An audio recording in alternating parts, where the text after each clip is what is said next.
Je passe maintenant la parole à Philippe Noguès. Merci, Monsieur le Président. Merci aussi aux intervenants pour votre présence et votre travail de pédagogie et de vulgarisation que vous menez. Malgré tout, je dois vous dire que je suis relativement inquiet après ce 5e rapport du GIEC et l'écho qu'il a pu trouver auprès des dirigeants mondiaux.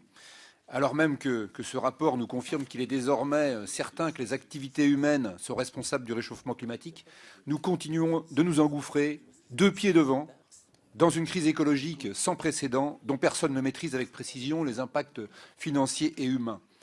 Les conclusions de la COP de Varsovie ne viennent qu'assombrir le tableau. L'Australie et le Japon ont d'ores et déjà reculé sur les engagements qu'ils avaient pris en 2009. Les États-Unis refusent de parler d'engagement de réduction de gaz à effet de serre, mais préfèrent employer le terme contribution. Pour le moment, les négociations portant sur le caractère juridiquement contraignant d'un accord qui s'appliquerait à tous sont au point mort. Et la commissaire européenne à l'action pour le climat nous souhaite, je cite, « bon courage pour l'organisation de la COP 21 à Paris ».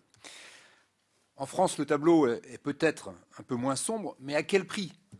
Alors, sans m'étendre sur le coût du fonctionnement de notre parc nucléaire, on peut constater, malgré tout, que nous ne sommes pas capables de démanteler une seule centrale en France. Et les récents événements de Fukushima nous ont démontré, si cela était nécessaire, notre vulnérabilité face à une technologie à très très haut risque. Alors qu'allons-nous proposer demain?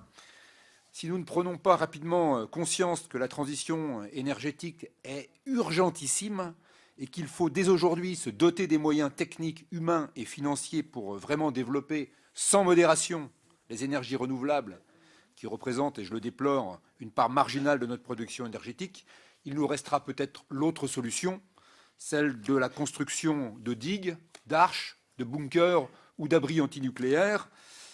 Et là, je crois que nous avons intérêt à faire très très vite, mais je suis peut-être trop pessimiste, et c'est ma question. Merci.